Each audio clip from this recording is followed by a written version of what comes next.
আসসালামু আলাইকুম ওয়া রাহমাতুল্লাহি ওয়া বারাকাতুহু। আপনি যদি একজন ইলেকট্রিক্যাল, সিভিল অথবা মেকানিক্যাল ইঞ্জিনিয়ার হয়ে থাকেন, তাহলে ফায়ার সেফটি সিস্টেম ডিজাইন এটি আপনার জন্য। যেহেতু ভিডিওটি থাম্বনেইল দেখে আপনি ভিডিওটি দেখছেন, তার মানে ফায়ার সেফটি সম্পর্কে আপনি জানতে যাচ্ছেন বা শিখতে চাচ্ছেন। আমি ইঞ্জিনিয়ার মোহাম্মদ হানজালার রহমান। আমার দীর্ঘ ৮ বছরের ক্যারিয়ার এবং কাজের অভিজ্ঞতার আলোকে ফায়ার সেফটি সিস্টেম ডিজাইন একদম বেসিক থেকে অ্যাডভান্স লেভেল পর্যন্ত এমনভাবে সাজিয়েছি যা আপনাদের, বিশেষ করে যারা fire safety engineer, fire safety officer অথবা ফায়ারম্যান হিসাবে ইন্ডাস্ট্রিতে ক্যারিয়ার করতে চান, তাদের জন্য অনেকটাই সহযোগী হবে বলে আমি মনে করি। বর্তমানে অনেকেই আছে যারা অনার্স মাস্টার্স কমপ্লিট করেও বা ইঞ্জিনিয়ারিং কমপ্লিট করেও চাকরির জন্য অনেক চেষ্টা করে যাচ্ছেন, জবের জন্য অনেক চেষ্টা করে যাচ্ছেন, কিন্তু পর্যাপ্ত জ্ঞান না থাকার কারণে ব্যর্থ হচ্ছেন। আমার এই ক্ষুদ্র নলেজ শেয়ারের মাধ্যমে আপনাদের জ্ঞানের পরিধি বৃদ্ধির পাশাপাশি জব অপরচুনিটি হবে বলে আমি মনে করি। বর্তমানে দেশ এবং দেশের বাইরে ফায়ার সেফটিকে সবাই অনেক বেশি গুরুত্ব দিয়ে থাকেন, কারণ একবার ফায়ার ইনসিডেন্ট বা অগ্নি দুর্ঘটনার মতো ঘটনা ঘটলে মানব সম্পদের যেমন ক্ষয়ক্ষতি হবে, তেমনি প্রাণহানি হওয়ার পাশাপাশি পরিবেশেরও অনেক ক্ষয়ক্ষতি হবে। বর্তমানে বাংলাদেশ সহ বিশ্বের অনেক দেশে আরএমজি সেক্টর অর্থাৎ রেডিমেড গার্মেন্টস ইন্ডাস্ট্রিজ বা তৈরি পোশাক শিল্প কারখানা একটি উল্লেখযোগ্য কর্মস্থল। আর এই আরএমজি সেক্টরে দেশের অধিকাংশ লোক কাজ করে থাকে। একটি আরএমজি ইন্ডাস্ট্রিতে সকল স্ট্যান্ডার্ড মেনটেন করে কিভাবে fire alarm and detection system এবং ফায়ার প্রোটেকশন সিস্টেম ইনস্টল করতে হয়, মিনিমাম রিকোয়ারমেন্ট কি, বিভিন্ন বায়ার বা অডিটরের রিকোয়ারমেন্ট কি, সবগুলো নিয়ে ধাপে ধাপে আমি আপনাদের সাথে শেয়ার করব। সকল স্ট্যান্ডার্ডে কোথায় কি বলা রয়েছে, মূল তার প্রধান সেকশন সমূহ কোথায় কি বলা রয়েছে, যেমন BNBC, RSC, Bangladesh labour law, NFPA এবং ফায়ার সার্ভিস রুলস কোথায় কি বলা রয়েছে, মূল বিষয়গুলো নিয়ে আমি আপনাদের সাথে আলোচনা করব।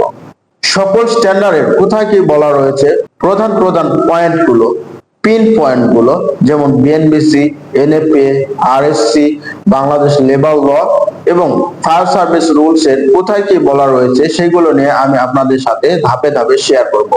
Fire alarm and detection system এবং fire protection system RSC team কিভাবে ভেরিফিকেশন ইন্সপেকশন করে, কিভাবে টিএনসি এবং পিটিএনসি ভেরিফিকেশন করে থাকে, আরএসসি টিমের ইন্সপেকশন চেকলিস্ট অনুযায়ী কি কি কাজ করলে এবং কিভাবে কাজ করলে, আরএসসি টিমের চেকলিস্ট অনুযায়ী কিভাবে কাজ করলে টিএনসি বা পিটিএনসি অ্যাপ্রুভাল হবে, সবগুলো নিয়ে আপনাদের সাথে ধাপে ধাপে আলোচনা করব। ফায়ার প্রোটেকশন সিস্টেম এবং fire detection system installation requirement as per standard অনুযায়ী কিভাবে এস্টিমেট করবেন, কিভাবে বাজেট করবেন, কিভাবে বিওকিউ করবেন, বিওকিউ অর্থাৎ বাজেট অফ কোয়ান্টিটি কিভাবে করবেন, সবগুলো আমি আপনাদের সাথে এক্সেল শীটের মাধ্যমে শেয়ার করব।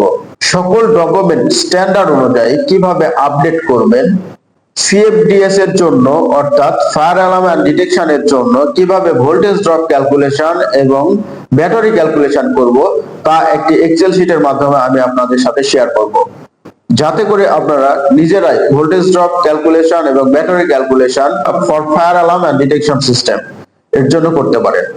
ফায়ার হাইড্রেন্ট সিস্টেমের জন্য কিভাবে পাম্প সিলেকশন করবেন, কিভাবে পাম্প রুম সিলেকশন করবেন, কিভাবে হাইড্রোলিক ক্যালকুলেশন করতে হয়, হাইড্রোলিক ক্যালকুলেশন করার জন্য কি সফটওয়্যার ব্যবহার করা হয় এবং কিভাবে হাইড্রোলিক ক্যালকুলেশন করা হয়।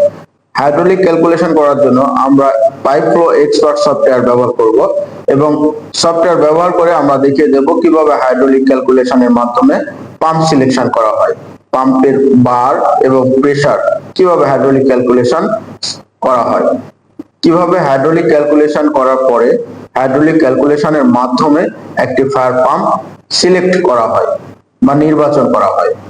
সিএফটিএস এবং সিএফপিএস অর্থাৎ ফায়ার অ্যালার্ম এবং ডিটেকশন সিস্টেম এন্ড প্রোটেকশন সিস্টেমের ড্রয়িং কিভাবে করবেন, অ্যাজ বিল্ট ড্রয়িং কিভাবে করবেন, ড্রয়িং কিভাবে সাবমিশন করবেন, ড্রয়িং কিভাবে আরএসসি থেকে অ্যাপ্রুভাল নেবেন, এইগুলো সবগুলোই আপনাদেরকে আমি ধাপে ধাপে শেয়ার করব।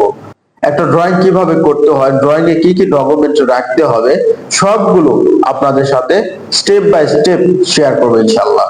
আর আমি যেহেতু আরএমজি ইন্ডাস্ট্রিতে জব করে থাকি, আরএমজি ইন্ডাস্ট্রিতে একজন ফায়ার সেফটি অফিসার বা ফায়ার সেফটি ইঞ্জিনিয়ার অথবা ফায়ারম্যানের দায়িত্ব কর্তব্য কি, অর্থাৎ জব রেসপন্সিবিলিটি কি, সবগুলো নিয়ে আমি আপনাদের সাথে আলোচনা করব এবং আপনাদের সাথে শেয়ার করব। যেহেতু আরএমজি সেক্টরে হাজার হাজার মানুষ কাজ করে থাকে, তাদের নিরাপত্তা নিশ্চিত করার জন্য আপনাকে কি কি করতে হবে, কি কি পদক্ষেপ গ্রহণ করতে হবে as per law and standard অনুযায়ী, সবগুলোই আমি আপনাদের সাথে শেয়ার করব। বেসিক কমপ্লায়েন্স রিকোয়ারমেন্ট ফুলফিল করে কিভাবে এক ফ্যাক্টরিতে ফায়ার সেফটি নিশ্চিত করবেন এবং ফায়ার সেফটির উপরে শ্রমিকদেরকে কিভাবে সচেতনতামূলক বিভিন্ন বিষয়ের উপরে প্রশিক্ষণ দিবেন, সবগুলো আমি আপনাদের সাথে শেয়ার করব। কিভাবে ফ্যাক্টরিতে অডিট বা বায়ার ভিজিট করতে হয়, কিভাবে অডিট ফেস করতে হয়, অডিটর রিকোয়ারমেন্ট কি, অডিট কি কি ডকুমেন্ট চেয়ে থাকে, কি কি ডকুমেন্ট দেখে থাকে, ডকুমেন্টগুলো কিভাবে সংরক্ষণ করবেন, ডকুমেন্টগুলো কিভাবে আপডেট করবেন, সবগুলোই ধাপে ধাপে আপনাদের সাথে শেয়ার করব ইনশাআল্লাহ। ফায়ার সেফটি রিলেটেড যত ডকুমেন্ট এবং চেক লিস্ট রেজিস্টার আছে সবগুলোই আপনাদের সাথে শেয়ার করব।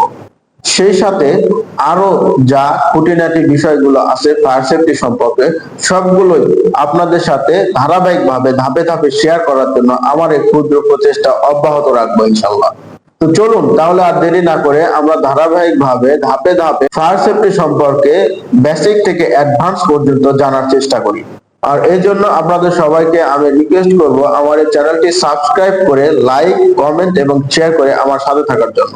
আপনার একটি লাইক, কমেন্ট এবং শেয়ার আমাকে আরো নতুন নতুন কিছু শেখার জন্য, নতুন নতুন কিছু জ্ঞান অর্জনের জন্য উৎসাহ যোগাবে এবং এই নলেজ গুলো আপনাদের সাথে শেয়ার করার জন্য অনুপ্রাণিত করবে এবং আরো একটি মানসম্মত ভিডিও তৈরি করতে উৎসাহ যোগাবে।